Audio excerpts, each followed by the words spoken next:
बिस्मिल्लाहिर्रहमानिर्रहीम अस्सलाम वालेकुम नाज़रीन, मैं हूँ आपका मेज़बान दानिश अंसारी और आप देख रहे हैं मेरा YouTube channel Danish Ansari official. नाज़रीन, आज हम जिस शख्सियत से बात करने वाले हैं वो किसी तारुफ के ताज नहीं, पाकिस्तानी अमेरिकन सोल्जर मलिक महबूब साहब। अस्सलाम वालेकुम मलिक साहब, कैसे हैं आप? वालेकुम सलाम, अल्लाह का करम है। आप बताएँ कैसे हैं जनाब? अल्हम्दुलिल्लाह मलिक साहब, मैं भी खैरियत से हूँ। मलिक साहब, बहुत सारे दोस्त राब्ता करते हैं, वो कहते हैं कि आपसे जायचा बनवाना चाहते हैं, तो उन दोस्तों को मैं बता दूँ कि स्क्रीन पर नंबर चल रहा है मलिक महबूब साहब का, आप उनसे कॉन्टैक्ट कर सकते हैं, पर्सनल जायचा बनवा सकते हैं, गाइडेंस ले सकते हैं। वीडियो का बाकायदा आगाज़ करते हैं। सबसे बड़ी खबर जो है सर ने मेरे गुज़श्ता प्रोग्राम में दे दी थी कि कुदरती आफ़ात के लिए पाकिस्तानी अवाम तैयार हो जाएँ। पहले ये क्लिप मुलाहिज़ा फरमाएँ। मेरी नज़र में मेरे ख़्याल से 18 से लेके 26-27 जुलाई ये बड़े क्रिटिकल दिन होंगे, बहुत ज़्यादा क्रिटिकल होंगे। बस अल्लाह करे ये खैर खैरियत से गुज़रें। इसमें बैक टू बैक न्यूज़ मिलेंगी दुनिया में हर जगह से। और एक और क्रिटिकल पॉइंट होगा इसमें, खुदा ना ख़ास्ता, ज़लज़ला और सुनामी, ये बहुत हाई अलर्ट पे आने वाले हैं। जी, तो नाज़रीन, आपने ये क्लिप मुलाहिज़ा फरमाया सर के एग्ज़ैक्ट वर्ड्स से कि आइंदा आने वाले दिनों में पाकिस्तानी अफ़राद जो हैं, स्पेशली इंडिया पाकिस्तान के जो लोग हैं, वो तैयारी कर लें क्योंकि कुदरती आफ़ात, सैलाब, सुनामी, तूफ़ान जो है वो आने वाला है। लोग तैयारी रखें, एहतियात करें, ऐसे इलाकों में ना जाएँ, ऐसे इलाकों में सफ़र ना करें जहाँ पर इस तरह के वाक़यात हो सकते हैं।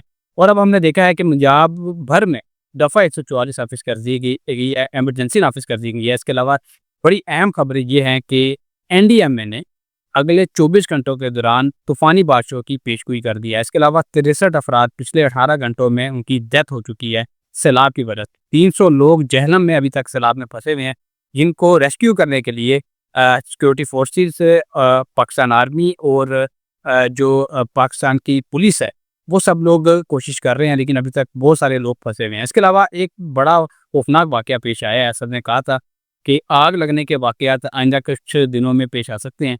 इराक में शॉपिंग मॉल में आतिशज़दगी से 50 अफराद की डेथ हो चुकी है, जबकि बताया जा रहा है कि और भी लोग हैं जिनकी डेथ हो चुकी है, लेकिन अभी उनकी डिटेल्स आना बाकी हैं। इसके अलावा जंगों के हवाले से बड़ी अहम खबरें हैं मेरे पास।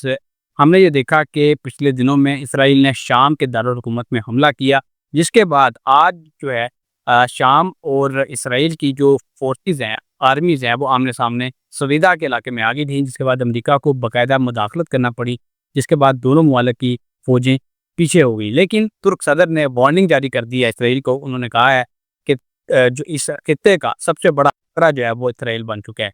जंगों के हवाले से भी बात करेंगे, कुदरती आफ़ात के हवाले से भी सबसे प्रेडिक्शन लेंगे। वीडियो का आगाज़ करते हैं। ओवरव्यू सर बताइएगा, आपने पहले ही बता दिया था कि लोग तैयारी करें कुदरती आफ़ात के हवाले से। पंजाब में दफ़ा 144 जो है वो नाफ़िज़ कर दी गई है। एमरजेंसी नाफ़िज़ है। आइंदा आने वाले हालात किस तरह आप देख रहे हैं? लोगों को क्या तैयारी करनी चाहिए, क्या एहतियात करनी चाहिए और क्या आप वार्निंग्स दे रहे हैं उन्हें? देखें, ये सब अल्लाह का जो है एक सिस्टम है जिसको कहा जाता है कि मूनसून और ये सब चीज़ें। लेकिन एस्ट्रोलॉजी जो होती है ना, एक्चुअली आपको ये आने वाले टाइम के बारे में थोड़ी हिंट्स देती है। एग्ज़ैक्टली इसको प्रेडिक्ट करना बहुत बहुत ही नामुमकिन सी बात है। 100% प्रेडिक्शन किसी की भी नहीं सही होती। और ये थोड़ा-सा जो कॉम्बिनेशन बना हुआ था, प्लैनेटरी कॉम्बिनेशन, ये बहुत बहुत मेजर डिज़ास्टर की तरफ शो कर रहा था।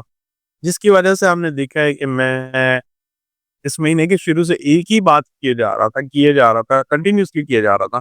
इसका करने का मकसद ये नहीं कि डराया जा रहा है, इसका मकसद ये है कि अगर ज़रूरी नहीं है कि हमारे सारे व्यूअर्स डेली हमारे प्रोग्राम देखते हो, कुछ रैंडमली आगे-पीछे भी होता है। तो इसको कहने का मकसद ये है कि सारों के दिमाग में ये बात एक तरह से ना अ, होनी चाहिए कि आने वाले दिन ज़रा मुश्किल हैं और उसके लिए इंसान को प्रिपेयर होना पड़ेगा। अब जो मैं आपको बात करने जा रहा हूँ वो थोड़ी और भी खतरनाक है, क्योंकि आपने तो ये आई डोंट नो कौन-सा इदारा बताया, एनडीएम पता नहीं क्या है। लेकिन प्लैनेटरी कॉम्बिनेशन के हिसाब से मर्क्यूरी भी आज रेट्रोग्रेड हो गया है।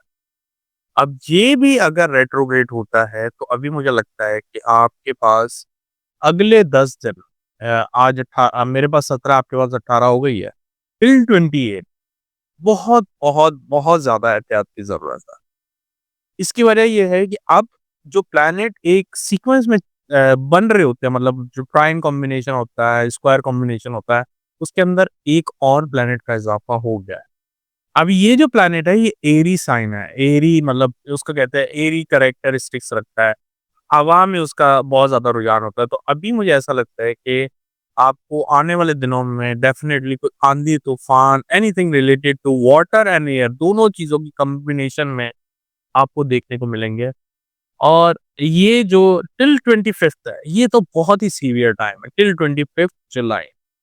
इसमें जितने भी हमारी अवाम है, उनको बहुत ही होशियार, और जैसे मैंने बताया नॉर्दर्न एरिया भी हमारा अफेक्टेड हुआ हुआ है। आई एम वरीड कि खुदा ना खास्ता अगर ये मामलात अब बलूचिस्तान की तरफ भी हो गए, तो बहुत मसाइल हो जाएँगे।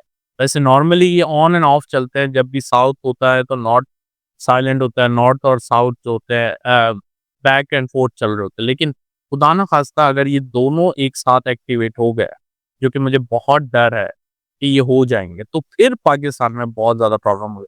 दूसरी बात, मैंने आपको एक बात बताई थी कि इंडिया पाकिस्तान में मुझे कोई मेजर वॉर नहीं लगती, लेकिन इनकी हरकतें, इनकी शरारतें मुझे होती हुई दिख रही हैं।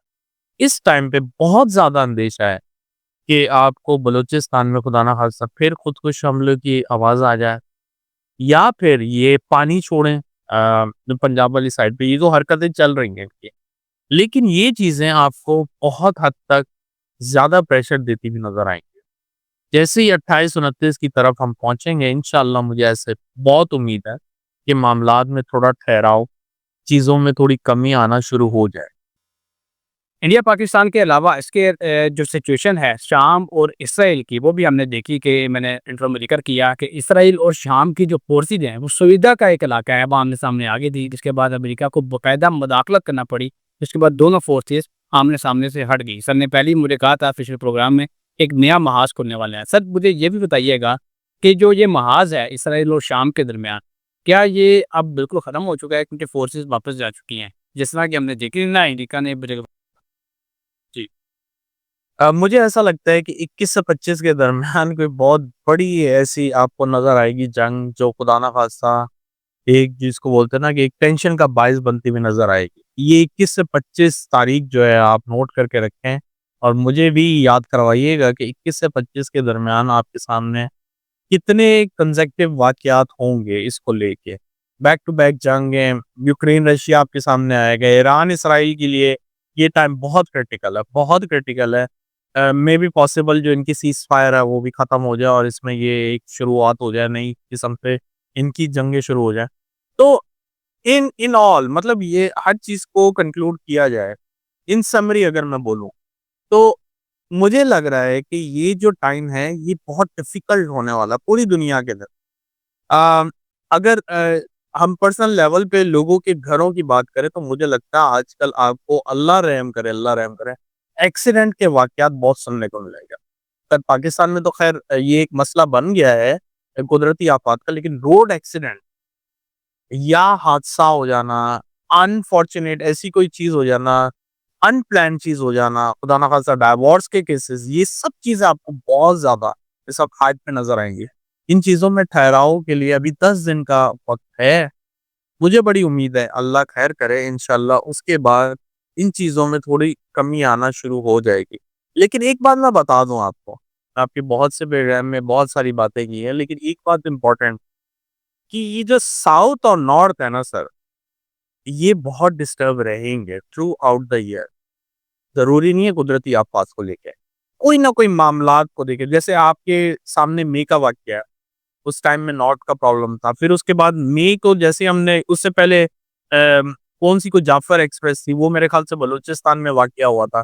तो ये जो 2 एरिया हैं, इस साल के बड़े क्रिटिकल ज़ोन में आते हैं। ये 2 एरिया बहुत ज़्यादा अफ़ेक्ट रहेंगे। सर एक लास्ट क्वेश्चन करूँगा, आपके बाद प्रोग्राम का अख्ताम करेंगे और वो क्वेश्चन है आतिशज़दगी के हवाले से। अभी हमने देखा कि आग लगने के वाक़यात पेश आ रहे हैं। इराक का मैंने आपको ज़िक्र किया कि इराक में एक शॉपिंग मॉल में आग लगी और 50 से ज़ायद अफ़राद जो हैं उनकी डेथ हो गई। सर ये पाकिस्तान में भी इस तरह के मामला नज़र आ रहे हैं। ये कब तक जारी रहेगा और लोगों को क्या एहतियात करनी चाहिए? किन दिनों में एहतियात करनी चाहिए? देखिए, ये जो नॉर्मली आग रिलेटेड वाक़यात हैं, ये मार्स केतु की वजह से हो रहा है। जैसे ही मार्स केतु को आगे क्रॉस करके चला जाएगा, मोस्ट प्रोबेबली 28 जुलाई को, तो इन वाक़यात में बहुत हद तक कमी आ जाएगी। ट्रांसपोर्टेशन से रिलेटेड ऐसी जहाँ पे लावा, मैं वापस से बोल रहा हूँ, लावा आपको कहीं फटने का बहुत ज़्यादा अंदेशा दिख रहा है, और मुझे ऐसा लगता है बहुत जल्दी आपको इसकी न्यूज़ भी मिलेगी। तो लावा से रिलेटेड, सुनामी से रिलेटेड ये सारी न्यूज़ आपको 8-10 दिन में मिलेंगी मिलेंगी, उसके बाद जाके इन चीज़ों में थोड़ी कमी पेशी होती नज़र आए। तो बेहतर ये है कि अगर फॉर इंस्टेंस मैं आपको फिर से बता रहा हूँ कि ये टाइम ऐसा है कि अनफोर्सीन सर्कमस्टेंसेस बन जाते हैं। छोटी-सी जो है ना लापरवाही आपको हादसे की तरफ लेके जाएगी, छोटी-सी लापरवाही। तो कोशिश करें कि अगर एक चीज़ कर ली है तो उसको एक दफ़ा वापस रीचेक करें कि आपसे कोई मिस्टेक ना हो जाए, क्योंकि ये टाइम जो है रेट्रोग्रेड है। तो वो बोलते हैं ना कि एक छोटी-सी लापरवाही जान ले जाती है, वो टाइम ऐसा चल रहा होता है। तो ये टाइम ऐसा ही चल रहा है। छोटी-सी लापरवाही जो है जान के लिए खतरनाक हो सकती है। तो बेहतर है कि ये टाइम रेट्रोग्रेड है, बार-बार चीज़ों को दोहराएँ, देखें कि कोई गलती ना हो जाए। ठीक। बहुत शुक्रिया सर, आपने अपने कीमती वक़्त में से कुछ वक़्त निकाला और इतनी ज़बरदस्त प्रेडिक्शंस हमारे साथ शेयर की। इंशाल्लाह नेक्स्ट प्रोग्राम में ऐसे ही दिलचस्प टॉपिक के साथ दोबारा पेश होंगे। अगली वीडियो तक के लिए मुझे और मलिक महबूब साहब को इजाज़त दीजिए। अल्लाह हाफ़िज़।